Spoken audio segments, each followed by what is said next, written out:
Welcome to the October 5th Human Resources and Education Committee meeting. Ms. Cloakley, will you please start the roll call? Miss Lamy, Here. Mr. Green, Miss Hanson, Miss Rutherford, Miss Fauntleroy, Mr. Harrell, Miss Martin, Miss Moore, Dr. Peterson, Miss Baker, Miss McCullum, Miss Hurstis, Mr. Bro, Mr. Kuzan, Miss Rufino Gallagher. We have some special guests to lead us in the invocation and the pledge. We're going to start with Ms. Amelie Heltz. Is that correct? Yes. Thank you. She's going to lead us in the invocation. Will you please stand? Dear Father, we come to you today asking for your guidance, wisdom, and support as we begin this meeting. Help us engage in meaningful discussion and nurture the bonds of our community. Amen. Amen. Thank you so much. And Colt Berger for the pledge.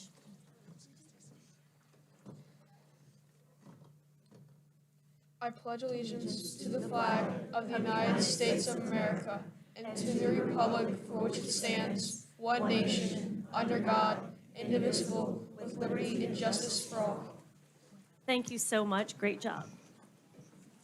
Okay, do we have any board members that would like to recognize visitors?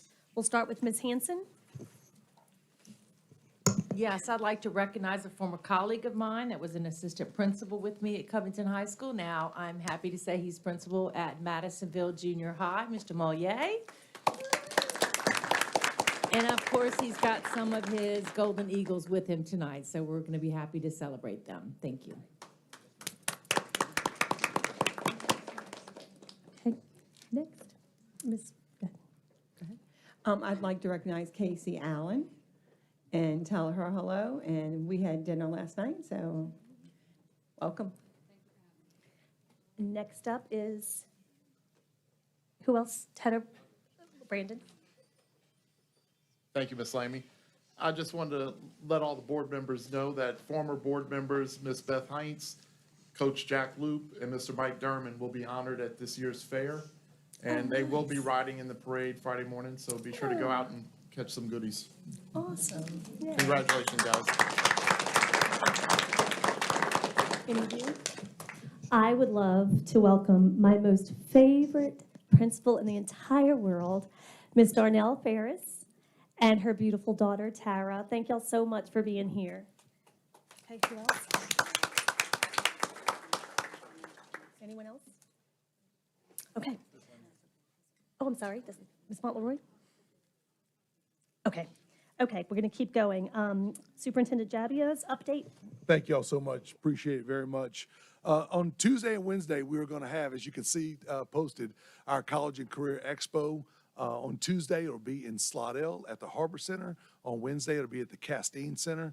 Just an amazing event and for our parents and our students to see everything that's out there. We'll have colleges, universities, technical schools, so many jobs, so many career paths will be represented. The turnout last year, we were only able to do it on one side, and that was at the Harbor Center. We had over 3,000 guests at that event. So we're looking forward to two amazing nights. We were able to accommodate both sides of the parish so we could get everyone there. And I just can't say enough about the entire team that put that together.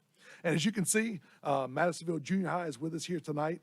So our District Career and Technical Education Office hosted the STPPS Career and College Expo video contest that was open to all junior highs and high schools. The goal was to produce a video to promote the benefits of becoming future ready by attending the expo. Our winners earned equipment, video equipment for their schools. In third place was Clearwood Junior High's broadcasting program. In second place was Mandeville High's broadcasting program.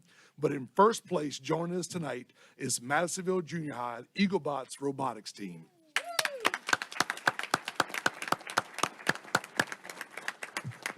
The winning video was produced by Amelie Heltz, Owen Landry, Braden Lee, Aiden O'Reilly, and the rest of the Madisonville Junior High School Eaglebots FTC 22032 competitive team, under the direction of Crystal Mergist and Julie Beck. and also joined by Mr. Mollier. So let's take a look at their video.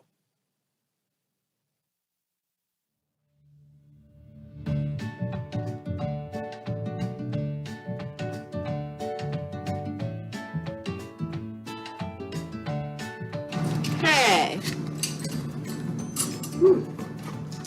I think we could learn about mechanical engineering here. Yeah, probably. Looks fun. What's this? Maybe we can learn more about programming with this. Sounds really interesting. Hey, dude, look at it, Career Expo. But we can learn about accounting. Okay, cool. I bet we could learn something about CAD here. Who knows? Yeah. Pretty neat.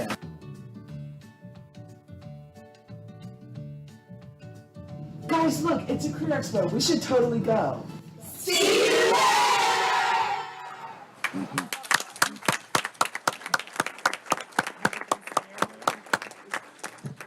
Will the Madisonville Junior High family please stand up and be recognized? Thank y'all so much for being here. Please stand and be recognized.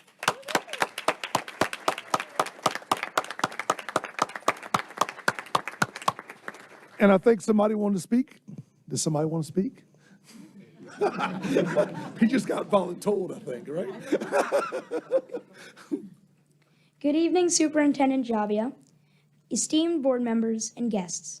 We're here with the Madisonville Junior High Eaglebots FTC robotics team, sponsored by Miss Murgis and Mrs. Beck.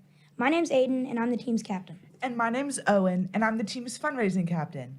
Thank you for inviting us here and giving us this amazing opportunity. Media contests and videos such as these are a valuable resource for spreading STEAM throughout St. Tammany Parish. The team and I are all thankful to the school board for holding this competition, giving us the opportunity to practice our videography skills, and allowing us to reach out to more people in the parish. We would also like to congratulate all of the other participants for their hard work and amazing videos. With the first place prize money, we plan on purchasing new videography equipment that we'll use to enhance our presence in the community by engaging with others' interests in robotics. First Tech Challenge, the organization we compete in, focuses on outreach along with building and programming robots.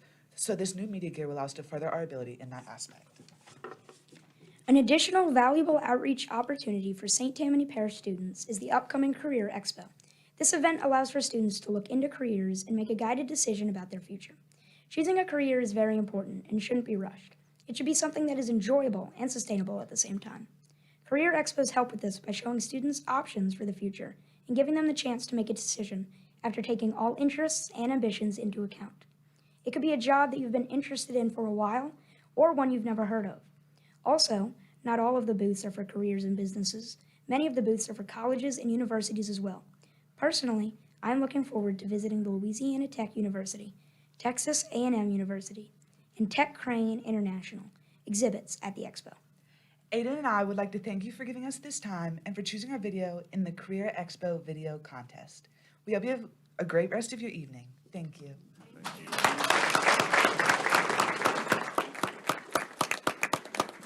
I'm so proud of them. That's my people. Well, you're not my people, but I'm super proud of you, so I want you to be my people. Yes, parents, if y'all would please stand. If y'all, any of your parents or grandparents or family, please stand. Please be recognized.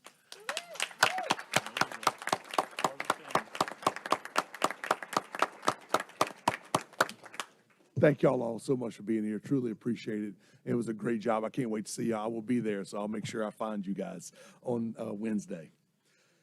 Next, our communication team has done a great job of really looking through the calendar and trying to recognize all groups of employees that we have on our campus. So this month, we have an opportunity to recognize, first off, coaches appreciation. So our coaches do more than just teach. They mentor so many of our athletes across the district. So let's check out our coach appreciation video.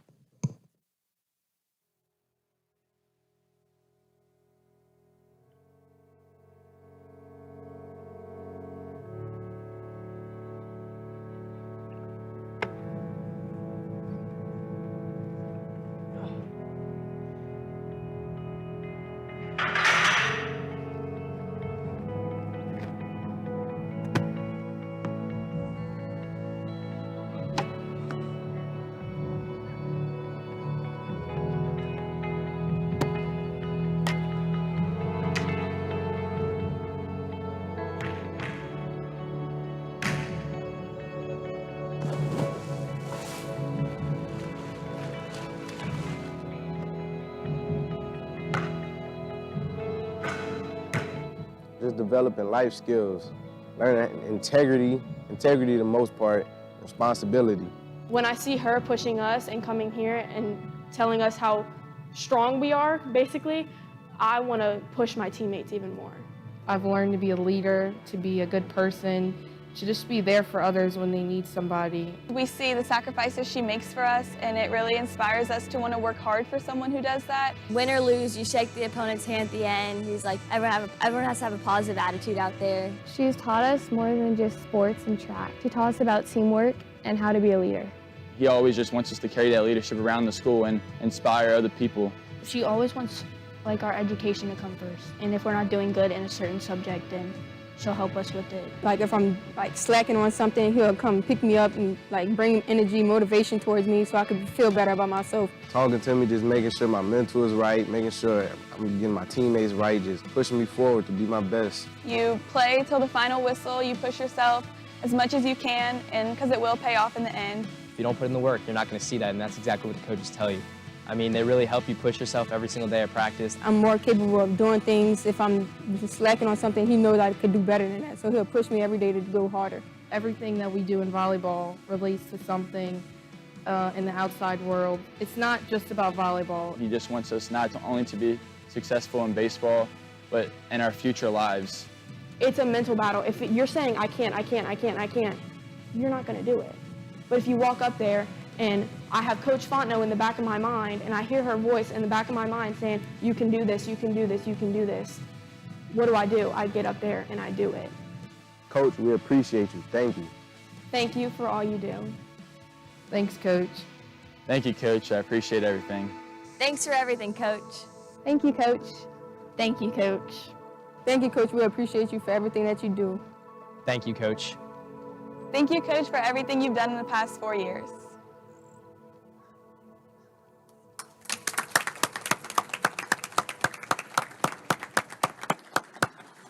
The time and energy our coaches put in, our players put in is just amazing. So it really warms my heart to be able to show a little bit of appreciation for them. Next up in our celebrations is our celebration of our custodians. Our custodians are an integral part of our school system.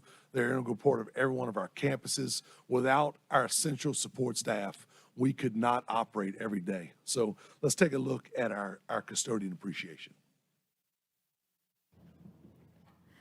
Happy Custodian Appreciation Day. We love you all so much. It's so important to celebrate our custodians. They keep it so clean and ready for our kids every day. The best part about the custodians is that they always keep our floors shiny and they always keep our bathrooms clean, smelling nice, and they are joyful to us. What I love about the custodians at Folsom Junior High is their want to make our day better, even if they're just talking to us about our day or if they're giving up their time to help us out with something, they're always willing to be there for us. Our custodians are just amazing and great. They're always there for us. There's never a day where they're not welcoming, and there's never a day where you don't see them cleaning up or helping us keep our classrooms, our hallways, and everything spotless around here. Thank you to Miss Patricia, Mr. Brandon, Mr. Rudy, and Miss Karen for keeping the school clean so we can walk in every day and have a clean school and a new education. They're just doing their job, but they're doing their job with a smile on their face in a loving way because they do care. And it's really wonderful seeing that. What's amazing about our custodians is that they always bring a smile to our face and they make our school very spotless and clean. They always ask us about our day and they always make my day better whenever they talk to us. It's very important as a parent to know that my son's learning in a clean and wonderful and loving environment. I feel like if the custodians see something, they'll say something, and to keep our kids safe also. All the time I feel appreciated. I mean, we get a lot of accolades and everybody talks good about us and supports us, so I feel appreciated all the time. We appreciate the school almost like our home, and we work together as a team. Every day we want it to look pristine. Something that I love about my custodians is that they always keep a smile on our faces, and they're always cleaning our bathrooms and making sure the school is spotless for all of us. They interact with everything that you do, and it's kind of fun. I would say they're the best custodians in Louisiana.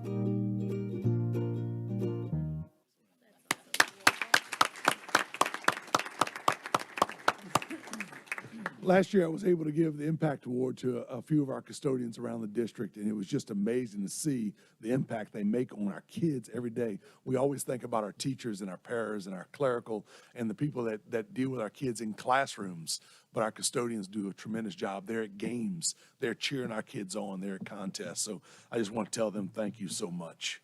And last but not least, we had the pleasure of hosting Dr. Brumley at Mandeville High School. He came in and taught a lesson at Mandeville High School in a government class, talking about the Bill of Rights, talking about the Constitution, and he brought Justice Crane with him, which was absolutely amazing for the kids to get a chance to interact with him. And then Representative Dubuisson and Senator McMath were able to join him and kind of just talk to the kids and get and you know, on their level and be able to answer questions of things that went on. So let's check out a little video featuring Dr. Brumley.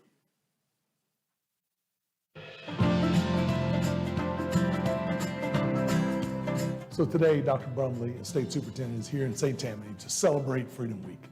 In Louisiana, this is the week we celebrate it. So he's here to talk to the students about the Bill of Rights, about the Constitution, and kind of just talk about government in general and the freedoms that we have. We established Freedom Week in Louisiana a couple of years ago, legislatively. It became law, and so we're just here in the schools today, visiting with students, helping them better understand the Declaration of Independence, the Constitution, the Bill of Rights, helping them understand that they live in the greatest country on the face of the earth, but they have an opportunity and an obligation every single day to make us a more perfect union. I think it's really important because we wouldn't have any freedoms if the Declaration wasn't written, and we would all still be under rule of probably England or something. I think it's really cool that we have all these rights to vote people and to have a say in the government. Just really thankful to be able to be here and spread the message about the fact that they do live in such a great country and what their obligations are to make it better every day. I think a lot of times people will tell people what something says or interpret something for someone else, and so one of the things that we've tried to do over the last few years is go back to the primary source. The Constitution is the greatest article ever written in United States history. So just for our kids, I mean, they learn it, but to see the people that represent our area, to hear what they have to say and to have the Constitution in hand, it's pretty neat, a lot of connection. It was inspiring to me, and the kids are inspiring to me. Anytime that I'm able to have communication with students and their energy and their intelligence, it's a good day. It was such an honor to be here, to come back and to be able to present to this group of kids who are obviously doing very well and gifted in their courses and are genuinely interested in how government works. Makes me feel a lot better about the future of the state and the country.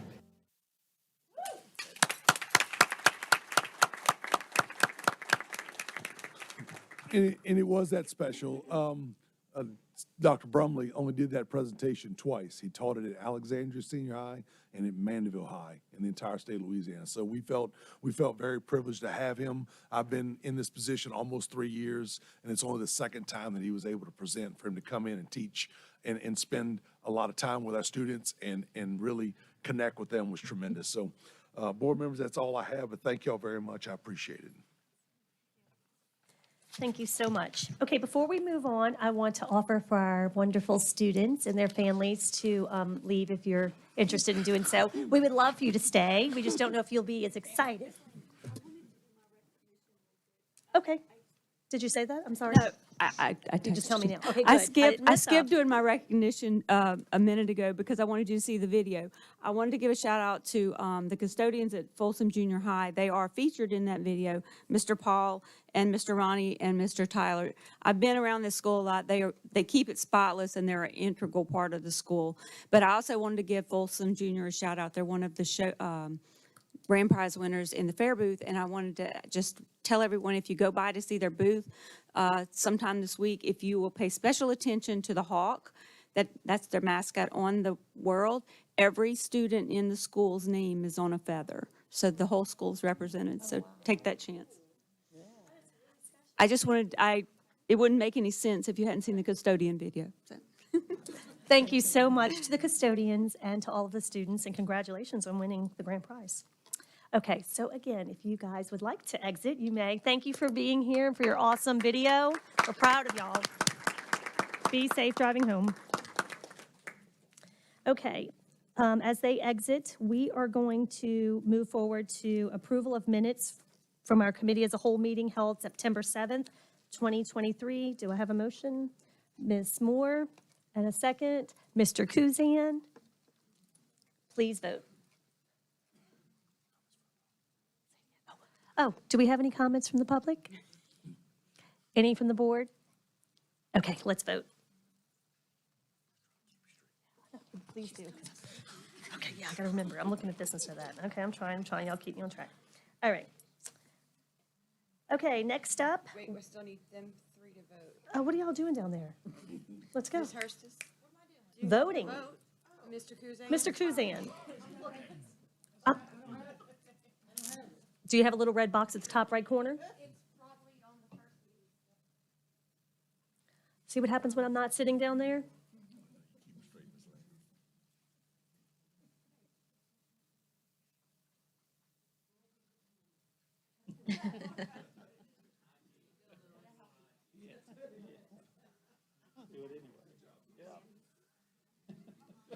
And that passes unanimously. Moving right along to our SWE updates. Ms. Gardner, Superintendent Gardner. I'm going to fix that. I don't want that seat. Okay. All right. Good evening, Chair Lamy, Board, Superintendent Jabbia. Tonight, I want to share with you some amazing professional developments that we have offered through the SWE and Federal Programs Department. So we started this year off offering all of our SWE teachers, including gifted teachers, training on understanding evaluations, how students qualify for an evaluation, and the valuable information that they can gain from an evaluation when developing an IEP. Administrators are also participating in the same training as our teachers. We have many new SWE teachers this year, so we felt it was really important to calibrate understanding and bring everybody back together. So we've received excellent feedback from that training. Teachers felt like it helped them calibrate that understanding what's needed now versus what was needed then. So it's been great. We're going to continue to provide PD based on the feedback that we're receiving from teachers after the professional developments. Teachers are continuing to participate in classroom management training, and we have seen the direct impact from that. And finally, several board members asked me about this earlier. So we have been able to train 9 staff members on UKARU training, UKARU, we have to say it the right way. This training provides strategies for de-escalating students, as well as strategies to protect yourself physically, and it is definitely showing a benefit. So we'll continue to provide that training to staff that we feel it would benefit, looking at data, looking at classes, and we'll base it off of need, but we're gonna continue to train teachers in that, with those techniques and that training. So that's all of my updates. Thank you so much. And I want to quickly give a shout out to some of our board members who really pursued. I know Ms. Fauntleroy, weren't you one of them that went and did some, and I think maybe Ms. Martin, were you as well? So thank you for following up on that. It was recommended from a parent, I think. Anyway, I appreciate you taking the time and bringing it to our leaders.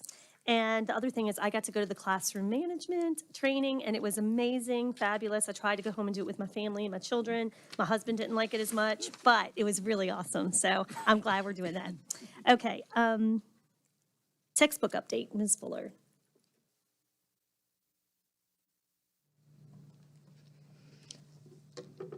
Good evening, Board Chair Lamy, board members, Superintendent Jabbia, and guests.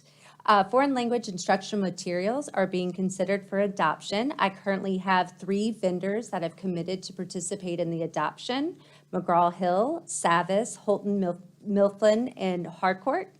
Materials will be delivered to school at the beginning of November, and we will have a period of 4 weeks to review the materials, which would be November 27th through December 22nd. The adoption review timeframe will be communicated through robocalls, social media, our school websites, district websites, and through the different media outlets to make sure that we get that out to all stakeholders, as well as informing all private schools, because they have an opportunity to come and review the materials as well. For our math, in mid-October, coming up, We're going to have a K-8 math survey sent to all of our teachers to collect their feedback on the new enhancements made to Eureka Math Squared and iReady Classroom. The results of the survey will be reported to Mr. Jabbia and the board to determine whether to extend the contract for 3 years or to go through a math adoption. That's all I've got. Any board questions? Ms. Fauntleroy? You probably said it and I missed it. Where is the public going to be able to view the material? And Oh, I didn't say, Oh, you but didn't? it will be at Harrison Okay. and then also Brooks. So And- we have one on both sides of the And fair. which subject was it again? Foreign language. Okay, thank you. Yes, ma'am.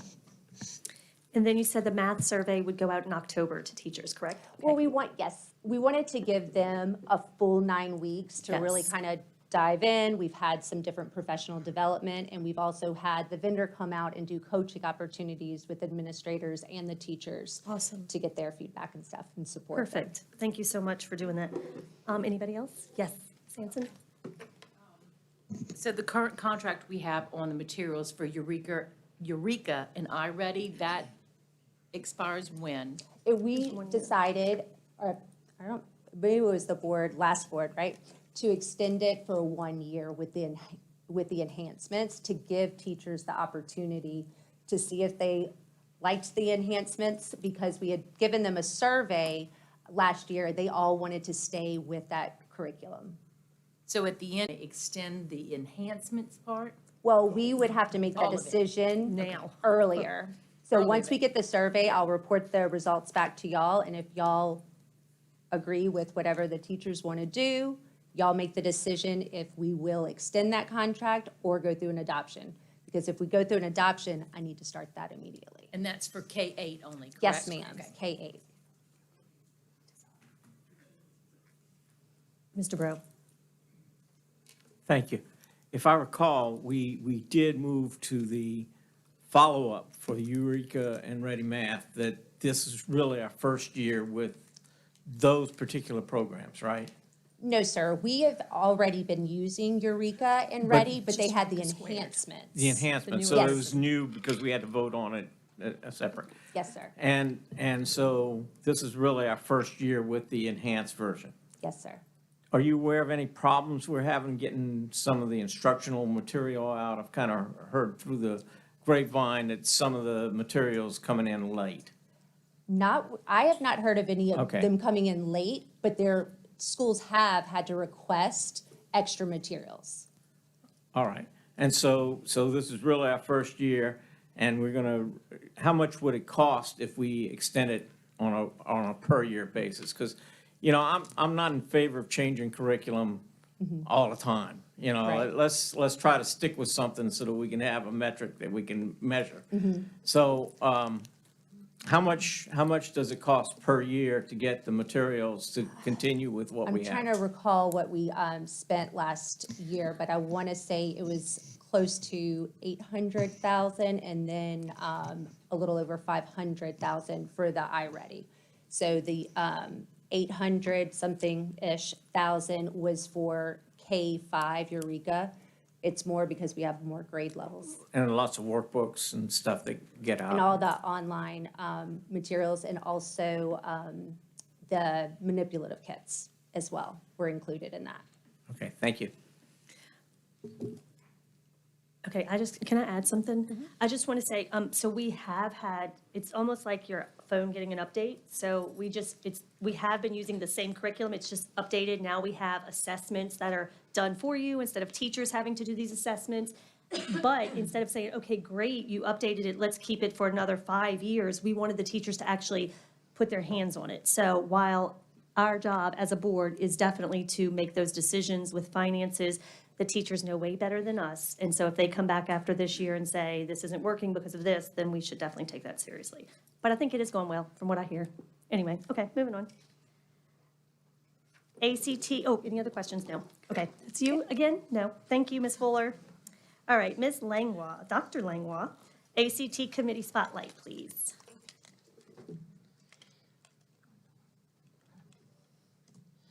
Good evening, Chairwoman Lamy, Superintendent Jabbia, members of the board. Tonight, I'd like to give you some updates, provide some information around ACT, also known as the American College Testing, and our district's ACT committee. So let's get started by taking a look at all the assessments that ACT offers. The most widely known one is ACT, which is the primary college admission test in the United States. It evaluates a student's academic readiness in English, reading, math, and science, and scores range from 1 to 36. The paper-based test is available on national test days. Louisiana is one of 13 states that administers the ACT to all students. And every spring, the state gives the online version of the ACT to juniors and seniors that have not taken the test yet. ACT also offers another assessment called the Work Keys. This evaluates crucial skills required for success in the workplace. The assessment is comprised of 3 subtests: applied math, workplace documents, and graphic literacy. The test scores range from 1 to 7, and depending on how students score on each of the subtests, they are given an overall performance level of bronze, silver, gold, or platinum. They also can earn a national career readiness certificate that signifies that they are work ready. Lastly is the pre-ACT. This is kind of similar to what you may have known previously as the Explore or the Plan assessments. And it is an opportunity for students to practice for the ACT and get score reports that are aligned to the ACT. Currently, we administer the pre-ACT 8-9 to freshmen in the spring, and then the pre-ACT to sophomores in the spring. The ACT and Work Keys performance of our schools, of our students, count for 25% of high school's school performance score. That's the current measure in the school performance calculations. When we talk about ACT data, there's 2 key metrics that we're going to talk about. One is the ACT Work Keys Index, and the other is the ACT Composite Score. So the ACT Work Keys Index, it is calculated. Points are assigned to individual composite scores on the ACT or Work Keys scores. And what happens is the number of students that score in each of those areas is multiplied by the points allocated for that score. They sum all those points up, and they divide it by the number of testers, and you get a value. That value could range anywhere from 0 to 150. So it's kind of small, but I just want to point out to that blue box up there, when it comes to an index, points start getting allocated at an ACT score of 18 or higher. Scores from 0 to 17, unfortunately, do not generate any points, kind of like approaching basic and unsatisfactory on LEAP, and that index does not get any points. So an 18 or a silver on the Work Keys is when you start earning points. If you notice, a 22 on the Work Keys is comparable to, 22 on ACT is comparable to a gold on the Work Keys, and a 27 on the ACT is comparable to a platinum on the Work Keys. And again, think of the ACT Work Keys Index as like a mini SPS for ACT performance and Work Keys performance, and that is what is reported out in SPS data and calculated for 25% of high school's performance scores. Now, on the other side of the chart is ACT Composite Score. That is a straight average of the students' 4 scores ranging from 1 to 36 on those 4 tests. When those are averaged and rounded to the nearest whole number, that generates the ACT Composite. So these are 2 totally separate calculations. They are independent of one another, but they get tossed around a lot, and so I just wanted to kind of explain the difference in those 2. When it comes to composite, St. Tammany has consistently been a top performer in ACT composite scores for several years. According to the data from the 21-22 school year, which is the last time data was released, it's the most current available, we ranked 3rd overall in the state, and we are the highest ranked large school district in the whole state. It's worth noting that we are almost as large as all 4 of those other top-ranked districts combined. What's more is that the district's composite score is higher than all 13 states that give the ACT to all students. We outscore all of them. Now, when you look at ACT index trends after COVID, there unfortunately has been a decline in scores since that. We are eagerly anticipating the release of last year's data because our initial projections are suggesting growth. But this trend led to the creation of the District ACT Committee. And so the committee was formed in the 21-22 school year. It contains representatives of teachers, curriculum specialists of ACT-aligned courses, as well as our secondary curriculum instruction team. We meet throughout the year, multiple times a year, and we analyze data. We conduct action research. We share the experiences from those action research projects, and we discuss feedback from the schools. The goals of our committee are to analyze data and to identify where we have opportunities of strength as well as growth opportunities so we can maximize the impact we're having with our students. Our committee cultivates resources, whether it is procuring them or creating them or working with teachers, to harness all the resources we have available based on what effective instruction is needed to help our students develop those essential skills that are going to be required to be successful not only in college but in the workplace. And we support the school level ACT committees because every school has one with resources and best practices, not only in instructional design, but that differentiation so we are meeting the needs of all our students and improving their overall achievement. So some of the work we have done so far, we have provided differentiated practice problems that are organized by each of the ACT reporting categories as well as targeted score. So a student can truly work at a level and help set goals and progress from one score band to the next.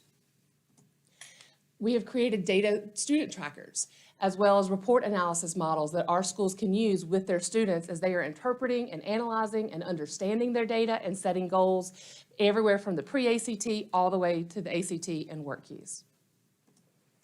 Our curriculum specialists have visited every single high school and met with our junior teachers to share ACT strategies and ways to leverage these resources inside their classrooms, get feedback, and just plan with them on how to really make these things for their students.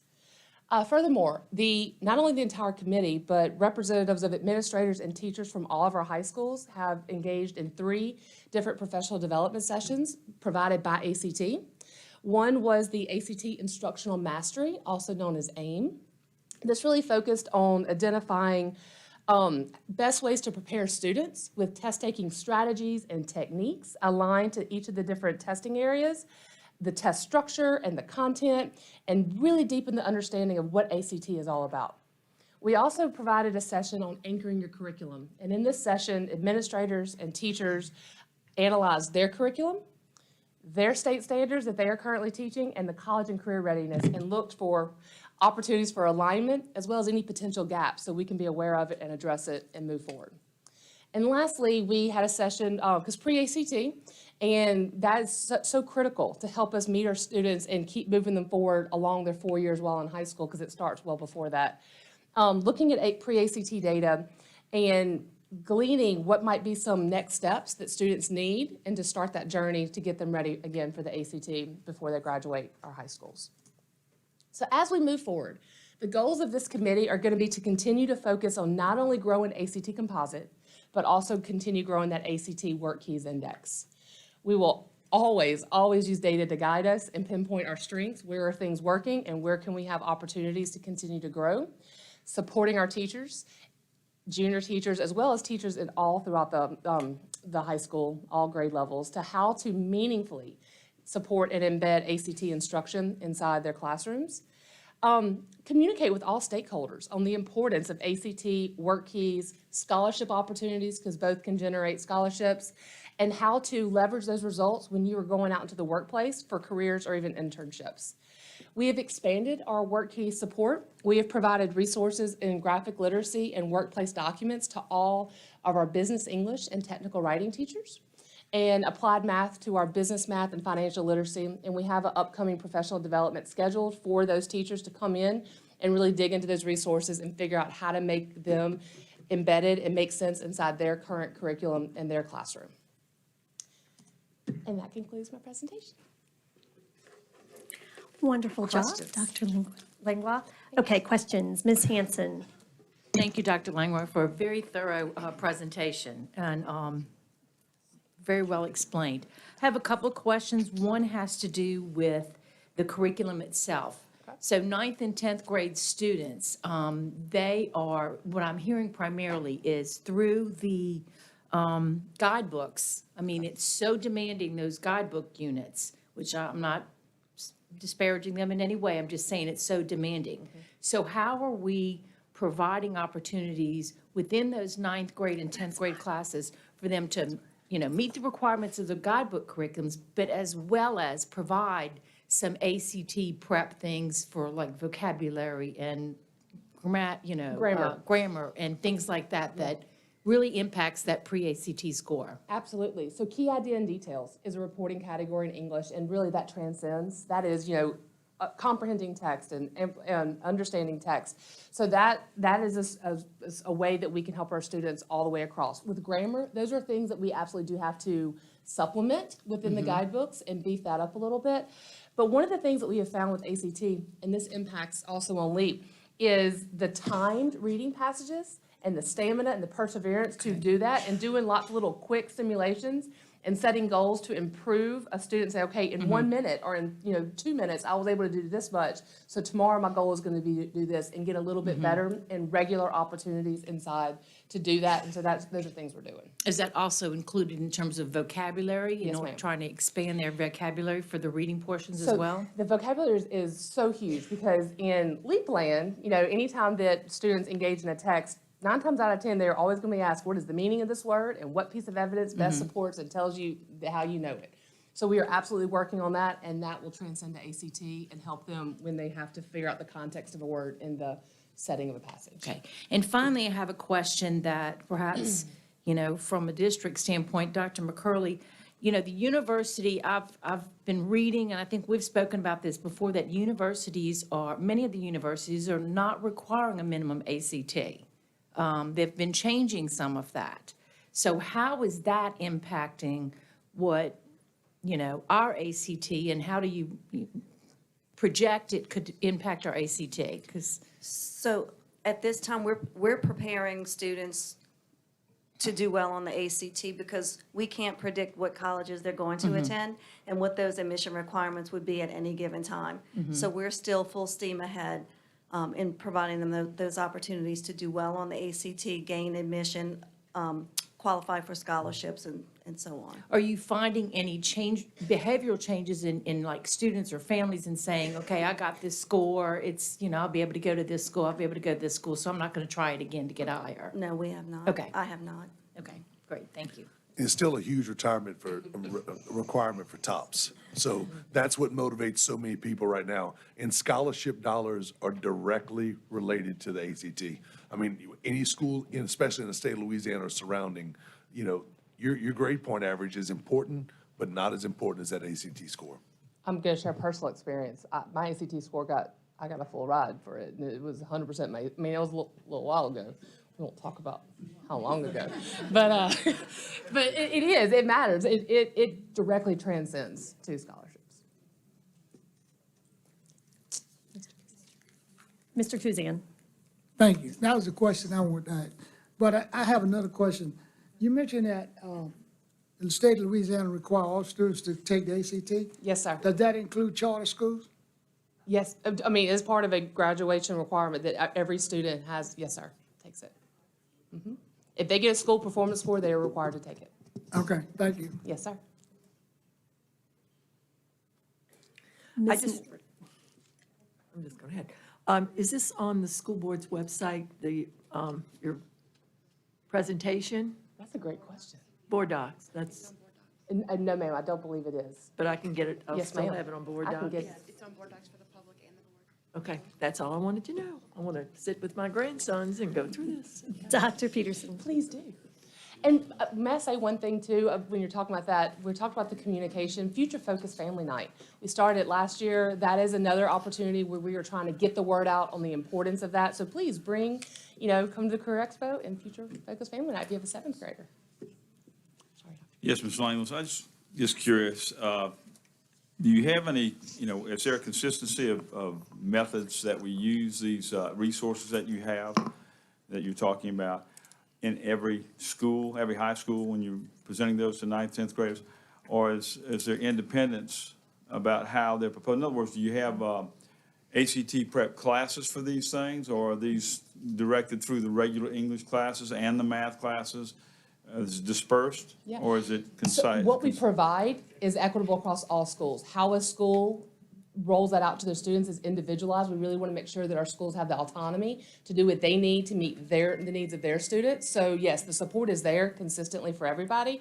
The resources are there and everything is there, but what it looks like may look different because the different natures and needs on the campuses are different. In the cases that it may be different, and there's inconsistency in how it's presented to their students, or because there are a lot of great ideas to be used, and Yes, the sir. ones that are most effective, obviously, we want to pay more attention to.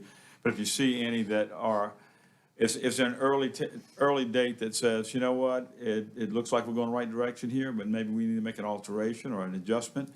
Do you have like signposts? We that you absolutely look for do. that? So we actually just gave a practice ACT. And so we have that data, and so we share that with our schools, and so that is absolutely our first barometer. Okay. And so that window closed about 2 weeks ago. And so that'll be something we'll be digging into. And yes, sir, and if there's a need, and it seems like there is, we are there to help as a district to go in and support if maybe there's something, an additional need there that Sure. they need. Okay, thank you. Thank you. I apologize, Mr. Bro. It was your turn before, and now you take as long as you like. It is no problem, and I won't take very long. Okay, a couple of questions. I'm very familiar with the ACT, but I'm not familiar with work keys. Yes, sir. Is that a nationally standard? Yes, sir. It's a Okay. national test. Yes, sir. Okay. And then you mentioned the pre-ACT is 8th and 9th, and then they take another pre-ACT in the 10th? There's two versions. Okay, So that's the- what I was going to ask. Is it the same version or it's different? Yeah, the pre-ACT 8-9 is intended for 8th and 9th graders, so that way it's So kind it's of. different? Yes, sir, it is Okay, I was different. just wondering if it was the same test. You know, you Nope. got first crack, you get a second crack at it. That looks really familiar. Yes, sir. No, they are different tests because they're based on what kind of like the typical course, exposure and content that they've had. So that way it is trying to give you an indicator that if you continue, this might be what your performance would look like on ACT. Okay. Now, the second part that I wanted to discuss, it's not a question. It's just that, to me, the ACT is the gold standard. It's the only, and work key, it's the only test that compares nationally. And I we mean, are this- top this- of all the 13. We beat all the states. Exactly. We may be 16th based on some Yep. spurious formula that the State Board of Education decides, and tests that they decide where we don't compete with national interests, we only compete within the state. And to me, it's meaningless. We're spending a lot of time chasing a leaf score that is meaningless to the rest of the world. ACT is important. ACT says, this is how you compare with the rest of the state, the rest of the country, the rest of the nation. So in my mind, this is what we need to achieve. This is where we set the standard. And if we're number one or even number three with, Zachary, if we're up there with those teams, those districts, then we're really still number one. I'm old enough to remember when we used to have California achievement tests, Iowa tests. Our board is scared to death to compare us with the rest of the country. And they have failed the state of Louisiana. And I think it's time that we focus on national standards and national testing and compare ourselves with the rest of the world, not just Louisiana LEAP tests that they came up with.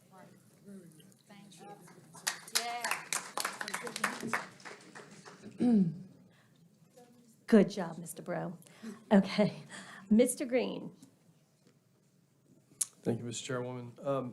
I know of a lot of private schools in our metro area that really focus a lot of attention on the ACT. They even have ACT prep classes kind of built into their curriculum. And it sounds like through your presentation, we're doing a lot of that readiness through our curriculum. But has our district contemplated, particularly for the high school level, maybe for a junior class, of introducing an elective that's specifically focused toward ACT prep that a student can get credit for sitting through a 9-week or a semester class, that it's geared toward acing and getting a high score on That that has test? absolutely been something we've looked at. And that AIM training I talked about, what that really was are the skills that typically you would learn in a boot camp. So that, there were representatives from every single high school and the 3 content areas that we did. We did it in English, we did it in science as well as math. And so that arms with the strategies, so that way we can drop them in anywhere, whether it be a boot camp, anything it is. Yes, sir. Okay. Good question. Ms. Rutherford. Yes. I like the part when you talked about the timing of the test, because students struggle with the timing in the reading section of it, being able to finish it on time, and that's a biggie. Well, I can tell you that we're starting not just in high school, but in middle school, working with Dr. McCurley with Achieve 3000, Common Lit. Those are 2 wonderful programs that St. Tammany offers for our students to get them up and ready for that high school component to go into the reading part of the ACT. I personally have taught 2 students who've scored perfect 36s on the ACT, and several who have taught, I've taught in the mid-30, 32 and above. But the reading component is probably the hardest. Math is tough, but the reading is a struggle. If they can get through the reading and time-wise, and I'm glad you're working on that. Thank you so much for doing that. No, thank you so much. And I think it's important, this is something I know our schools work really hard with the kids when they're setting goals. Because it is timed, just 1 to 2 questions more. Just 1 to 2 questions can increase your score by 1 point. And so that's attainable. And so when you give concrete, very realistic things, like I can focus on this and this is gonna be the result, magic can happen. Thank you. Ms. McCollum. Thank you, Ms. Lamey. I too am glad to hear some of those strategies that you guys are focusing on. And I would also, coming out of a classroom way back, but I talk to gifted students, and sometimes they lose some of that basic algebra questioning that they know and can do easily, but yet they haven't done it in so long that it's kind of unfamiliar to them. Yes, ma'am. And so teaching some of those strategies, I agree with Mr. Green that if there's some kind of way that we can incorporate back, we did have some ACT classes years ago. Ms. McCollum, we and- do. We Oh, still we do do- we currently have still some have ACT some. prep Wonderful. classes as electives. Yes. That I think those are very beneficial as well. And I truly like the idea, as Ms. Rutherford has said, in the other subjects, but also in mathematics, to incorporate that within the classrooms as well, within their own assessments. And I would just like to point out, being a mathematical person, that yes, we are third at 20.1, but we're only 4/10 of a point away from being first. Yes, with over 2,200 kids. So just want to say that. Makes all the difference in the world, 2,200 kids. Okay, really quick, something that caught my ear was when you said that we do have support for teachers with embedding ACT into our content area, our subject matter. What does that look like? Is it different for every school? Are teachers aware or just the administrators? Because I know we have new teachers, and I know that it just seems like another thing to some people maybe. So the way you described it flows seamlessly. Yeah, So how do we and when I make say sure? support, it's in a variety of areas. So for example, in some of the scope and sequences, there will be opportunities for so if you're teaching the curriculum and if And there's a you'll gap see a that we've link. identified, we'll say, hey, we're gonna supplement here because this skill needs to be addressed because it's Right. important, and it'll even highlight on the outside, this is an ACT skill that students need to know and be able to do, and here are some Great. resources to do it. Awesome. I That's love that. probably the biggest way. Awesome, thank you so much. Yes, ma'am. Excellent presentation. Thank you, thank you. Okay, moving right along. Human Resources Updates, Mr. Alfonso. Thank you, Ms. Lamey, Board Superintendent Jabbia. With anticipation of the items on the agenda under Human Resources, I'm going to focus on my report and be very numbers-based. It's always good in HR to have some numbers.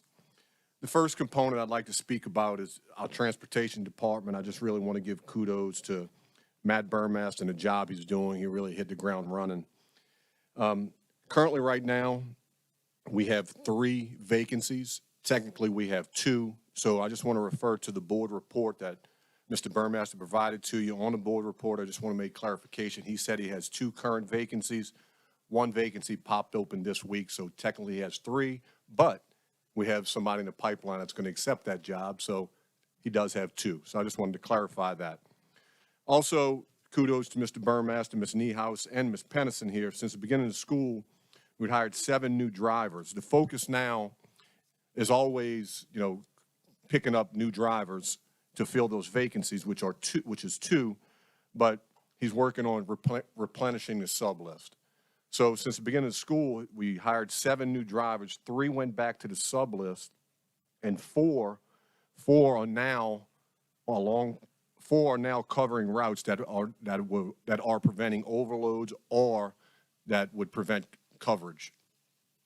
With that being said, a topic that's always brought up is covered routes. I just want everyone to understand what coverage means.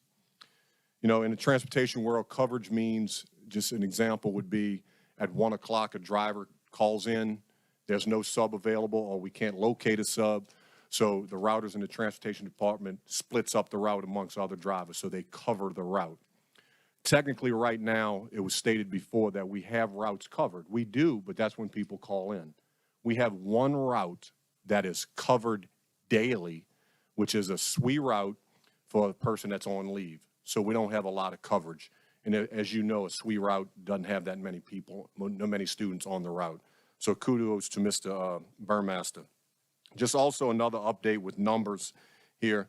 We already received 10 of our new buses, 9 SWE buses, 1 regular bus, and before January, we'll have 135 new buses in conjunction with the ones we already own. So we got a lot going on in transportation, and personally, I'm very proud of Mr. Burmaster and the job he's doing. On a certificated end, last CAW, I told you had 42 vacancies. Currently, we have 33, so we're making progress. And in November, I'm going to come to you with a new thing that we're going to do. It's going to be rolled out on our website. It's a new thing that came down from the LDOE, but we have a lot of things. And I'm working with Meredith and her staff to make sure we get that out, the right message out. Lastly, another number that's very proud is that we have 85 new teacher subs since last CAW. So since last September 7th till today, we have 85 new teacher subs. So, I know I was very numbers-based here, but I think it's important for you guys to know how hard the HR staff's working, and I'm very proud to be a part of that staff, and I thank them every day, and they know that. So that's it for our report, and I'll answer any questions. Great report, good stuff. Okay, Mr. Bro. Thank you, Ms. Lamy. I'm thrilled to get 135 new buses in January. How many buses now are we leasing? Will this put a big dent in that, or will it wipe out I'm sorry, go ahead. I just, As we receiving our buses, we're returning the ones that we're leasing. And 135, will we still be leasing buses? No, sir. No. None. Okay. Go ahead, Matt, I'm sorry. Yes, sir. 30 specifically from Kent Mitchell and Hammond, and we have a convoy going this Saturday to begin returning, we call Bluebirds to Alexandria, 5 of them. So as they come in, they'll go through. The Hammond ones are obviously easy to return, but the ones to Alexandria. So we've starting this Saturday is our first convoy of buses going back to Alexandria, which are the SWE buses, which replace the ones. So we're not replacing 130 buses.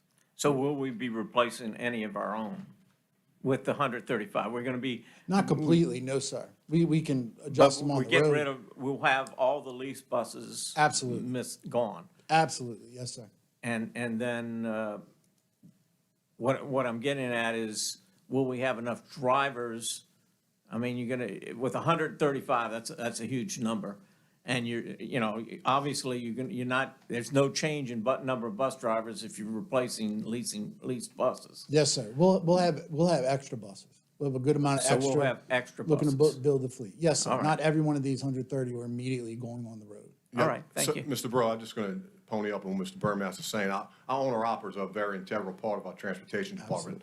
What we're going to do is we're going to rotate those buses just until we fill those buses. So we will have some extra, but we're going to rotate them and keep them all moving. Technically, right now, the plan is to park them in the front of Lakeshore, and we have some various other spots where we're going to park them.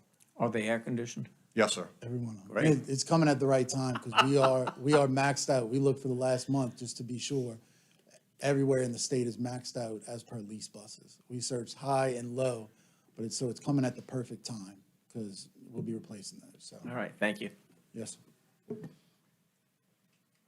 Ms. Hurstis? Congratulations on the 85 teacher subs. That's awesome. Thank you. Yeah, good job on that. I did have a question though, because so we only have one route right now that is being covered in its SWE. So there's no other routes that are being covered, because I'm hearing that some routes are being buddied up, like drivers are doing other routes to cover for some of the vacancies. No, ma'am, that's incorrect. They are covering. That's when someone calls in sick and they can't find a sub. So the focus now is replenishing the sub list. So when someone does call in, they won't have to split those routes. But technically covered daily is one SWE route.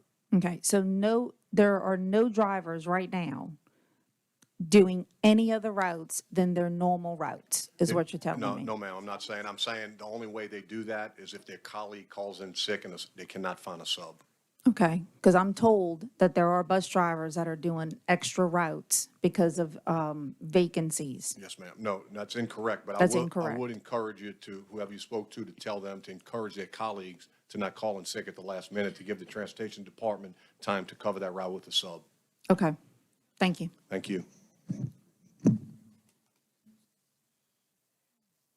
Ms. Rutherford? Yes, thanks, Mr. Alfonso.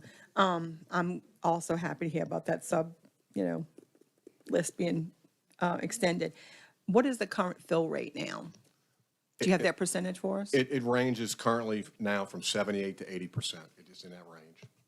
Which is a whole lot better than it was last year. Yes, ma'am. And I can't emphasize enough how we have moved to 3 substitute signups weekly. Mm-hmm. Laura Niehaus has allocated some front desk staff to help the clerical staff in there. And we went to sub, and we sign up anywhere from 24. If everyone shows up, it's 24, but the average is about 16 and 3 signups per week. That's good. Congratulations. Thank you. Yes. Thank you.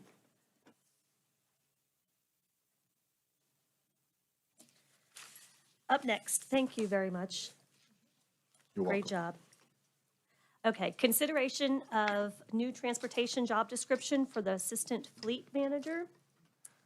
That description is on board docs for you. Oh, yeah, do I have a motion? Mr. Harrell, thank you. Do I have a second? Okay, good. Dr. Peterson, thank you. I don't even know. Any questions or comments from the public? Any from the board? Okay, that was awesome. Let's vote. Keep it rolling. Where's my little vote thing? Oh, there it is.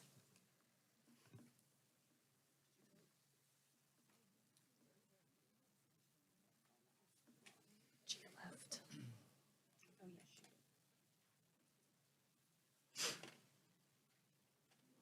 Ms. Rutherford, did you vote?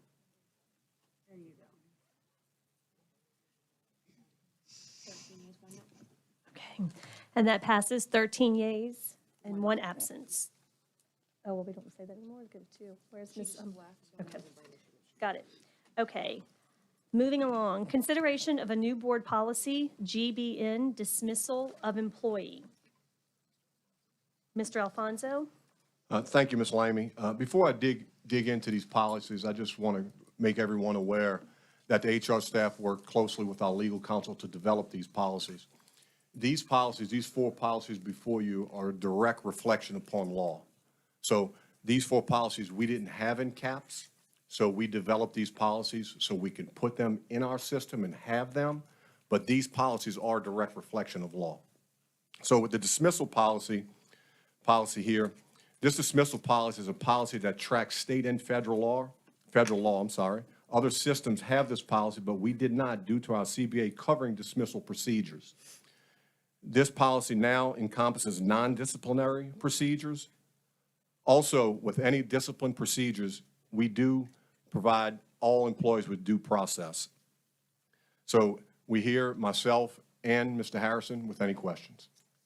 For any questions, I'm sorry. We already did a motion though, right? Do I have a motion, Mr. Green? Do I have a second? Ms. Rutherford? Okay, do we have any comments from the public? Yes. Mr. Osborne? Good evening, Chairman Lamy, board members. Ms. Lamy, may I be recognized as Federation President, give me a little bit extra time. These policies are very emotional to me. My second day on the job, I got a call from a paraprofessional who sent me pictures of flesh bitten out of her arm. And I don't know what to do, right? The CBA covers a lot of things, but it doesn't tell us how to deal with injuries. We've had a up and down relationship with the ways this district deals with everything from workman's comp to assaults. So to see these policies dropped without consulting the Federation, it does bother me. I wondered tonight why the retirement resolutions were not voted on like they normally are during the HR presentation. We did receive a copy of this. It wasn't attached to board docs. This does relate to these policies on dismissal. There are names on here under the resignations on number 3 that are not resignations. They were actually terminated by the system. Some of these are individuals who suffered violence. Others are a type of accident. So again, these policies need to be here, but they need to be humane policies.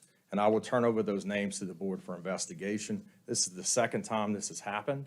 We reported it to your legal counsel, and nothing was done. If we could look at this dismissal policy to add to Mr. Alfonso's narrative, we pointed this out. The Federation pointed this out, that the board was out of compliance with a 1988 statute. That's the Reagan administration. That's how long ago the board has been out of compliance. We had a dismissal due to discipline policy. And that's the specialty of the Federation, right? We represent this other kind of stuff as far as workman's comp. We're there to assist, but we don't want to be in on the meeting. But we didn't have any other rules. So we do need a dismissal policy. But some of the way this stuff is written is inhumane and unfair. If you look at page 1, under employees incapable of working, the superintendent on behalf of the school board shall, not may, shall dismiss any employee who is incapable of performing the essential functions of his or her job with or without reasonable accommodation. I mean, that's an absolute, and it takes discretion away from the superintendent and the board. So again, the way some of this is worded, maybe they didn't intend that way, but when we read that language with that word shall, and we are seeing employees cast aside, okay? I asked, and I sent an email to the board, we asked that this be, I would like to see it discussed tonight. I would like to see y'all get some information, but please table it.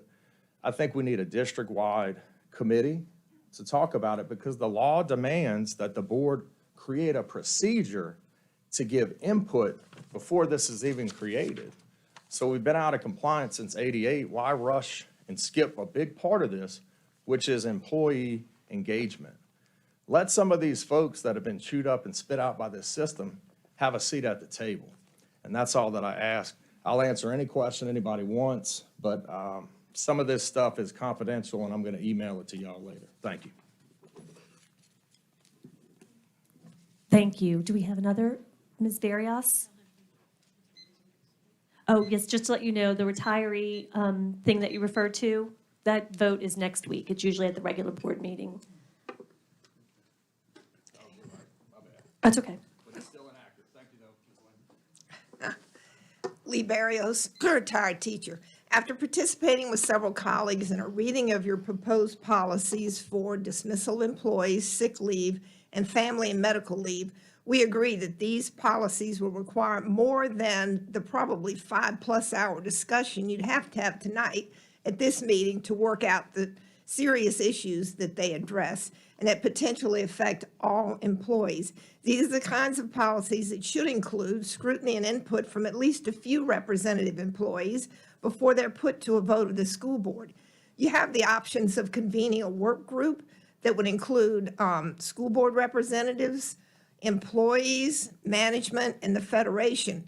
The other option is for you to form a school board policy review committee that would be an open meeting and accept input from the public. I hope you'll table these policies tonight and give them a serious look before bringing them to the full board for a vote. Thank you. Thank you, Ms. Barrios. Mr. Leday?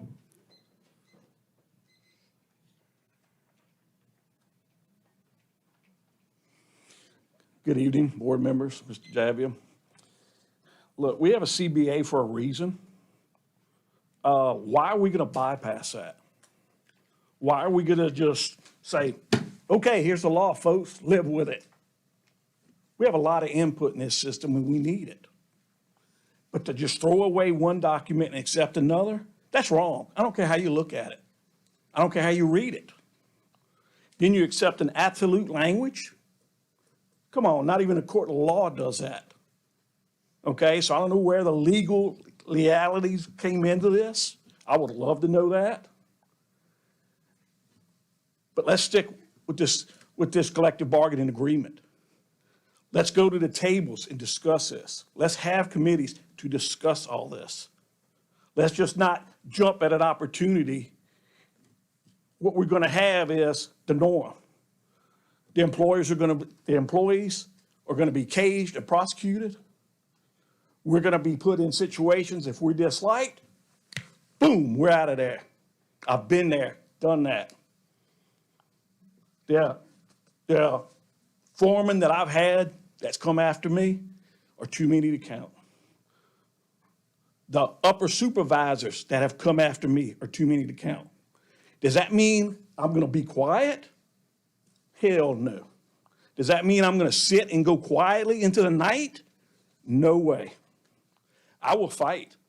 And I got news for you. I'll fight in any way necessary to prevent it. Thank you. Thank you, Mr. Leday. Okay, anybody else? No. Okay, Ms. Lehman, before we move forward, I'd like to Please do. give you guys some clarity. In every one of these four policies, if you reference, the CBA is referenced. So all of these in direct reflection of the CBA. The just cause process in the CBA, which is stated, which we use, which we have always done, is a direct reflection of the law.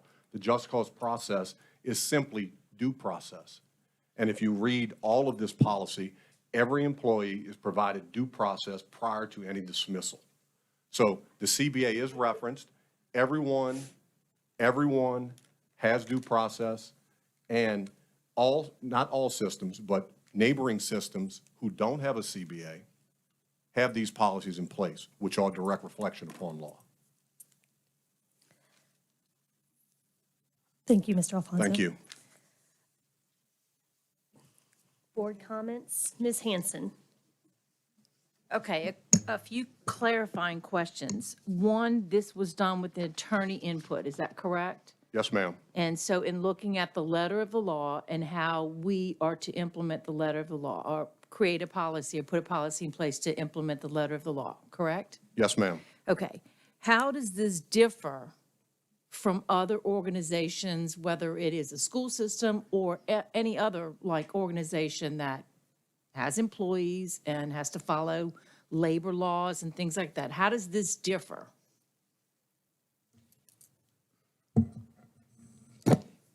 The underlying laws are the same. So if you look on the last page of the document, you can see the laws footnoted. They differ for a school system because they address some of the issues, for example, of like a tenured teacher who benefits from 17443. They also differ because they refer to the collective bargaining agreement. So the bargaining agreement is going to have a role in how you handle what I'll call disciplinary dismissals. This document is really just a reflection of the fact that there are times when dismissals, if you will, of employees have nothing to do with discipline. So a very simple example would be like an employee passing away. They don't go through a just cause proceeding. You don't call the family, right? So the CBA is this system's policy. And in 2017, a prior board, when Forethought drafted these for many of the school systems, including East Baton Rouge, Jefferson Parish, Tangipahoa Parish, they're very easy to find because they're all the same number, GBN. They passed them. But here, it was felt at the time in 2017 that the CBA or the law covered these issues. They were correct. The problem is it gave very little clarity to the employees. So if you look at the CBA and it says you get, benefits, say, if you're on unpaid leave, you get it with the same application of the Family with Medical Leave Act. But if I were to ask the average employee what that means, they have no idea. So if you look at the Family with Medical Leave Act policy, you're going to see it giving small portions of the law dealing with, say, eligibility, other circumstances, how many weeks you could expect. So it's actually more information to the employees than they previously had. And the union did not point this out. This has been going on since 2017. If you want to know the reality, your CBA is the policy on this. But to quote the union lawyer, who's an acquaintance of mine, Larry Samuel, he says it has voids in it. And I was like, exactly. That's why we're passing the policy to try to create clarity. Some of these terms are non-negotiable. Or if you want to get really in the weeds, they've been negotiated previously, they got put in the CBA, but it doesn't address it well at all. So when you see something like the essential functions of a job, or with or without accommodation, that is quoting the American with Disabilities Act. So you've got to understand what these policies mean before you criticize them. But I'm not saying that you have to pass any of them because the laws are there already. But your employees don't have any clarity on how the laws work. So I've said this many times before. Policy does not supersede law. Policy is a reflection of the law. You look to the policy to get a start and a basic understanding. If you want to get really detailed, you pull the laws that are cited in the policies. And when they're in conflict, which one wins? The law. So, I mean, the reason I say this is because, I know that in our system, being an education system, we do have a CBA. Not all school districts have CBAs. I do know that we have to, recognize tenure, and there's certain laws that protect tenure. I do know that we have to protect all teachers, all employees for that matter, in terms of due process. And if we don't do any of those things, we're opening ourselves up to some type of liability for that. Okay? Yes. And then secondly, my daughter is very much, and I've talked to Mr. Alfonso about this, my daughter very much is involved with HR for a large petrochemical company. And, everything that we're looking at here with the FMLA, the ADA, all of these are laws. I mean, it's not like we're cherry picking what we can do and we can't do. We have to follow the law. Yes, ma'am. But like, for example, comparing to Exxon, when you read the very first policy, this is a great difference. We have to deal with 15:587, which is a Louisiana law that if people are convicted of certain crimes, they have to be dismissed because of school safety. But employees should know if they're arrested for certain crimes that are enumerated in 15:587 and 587.1. They have an obligation to tell the school system about the arrest. And if they don't, they have to be dismissed. So again, this is a harsh and unfair law, but it's not of our creation. It's designed to prevent problems on campuses with safety. So that is why the first section deals with criminal offenses. Yeah, so I just feel like that, what we're doing here is putting into a written, our CAPS policy, what we're required to follow already by law. That's just the way I read it. I could be wrong. Okay. That's correct. Any other questions or comments? Okay. Okay. The section that talks about employees incapable of working, where it says that the employees will be dismissed if they can't work. What about the employees that are on workman's comp and they can't work? Or you know, they've been injured on the job. Well, they can't work, but are they on some type of extended leave, et cetera? Because this doesn't really differentiate those. It just says anyone, Well, anyone who can't. Well, the job itself and workers' comp are two separate entities. So they can move on from the job in that capacity, but they're still entitled to workers' comp. So it's two separate entities. So is there ever a case where we have, because I'm not going to know all the terms, where we will have an employee who is unable to work and it's not their fault, they get injured, hurt, whatever, and then we are forced by the wording in this to dismiss them? No, ma'am. If that's the case. Do you see what I'm saying? Yeah, no, ma'am. That they'll both play into effect and they'll be put on a certain type of leave and they'll receive both benefits. Yes, ma'am. Is that correct, Brian? Yeah, let me address that. The bottom line is, this is a matter of federal law. You can look it up on the internet. If you cannot work through no fault of your own, a severe, debilitating injury off-site in a car accident where you get a brain injury, or you're on the job, any job, and you're severely injured and you cannot work, you are innocent and you get the benefits to which your state system gives you. Or if you're in a federal system, you might get longshore benefits, or in a Jones Act setting, you get Jones Act benefits. In Louisiana, you get workers' comp benefits. But when you can, in fact, not work through no fault of your own, if you don't dismiss the employee out of your system, you cannot fill it. So when you're filling positions consistent with this board's guidelines to get the teacher ratios up as high as you possibly can, you cannot have people be out on leave for years and then fill the position. So another practice of many systems is at a year, when the contracts come up, you look, are you coming back to work? Please, we want you back. We want you to do your job. And their answer is inevitably, I'm trying, but I can't. It's their words that require you to then fill the position. You're filling positions. Now, what are you doing? Their employment ends until they're able to come back and maybe do it, or reapply. So I hope you understand there is an interplay with HR and legal and workers' comp and dismissals, both that are disciplinary and those that are disciplinary. And these policies are difficult. But when you have no policies, you have no clarity. That's why a lot of people don't understand.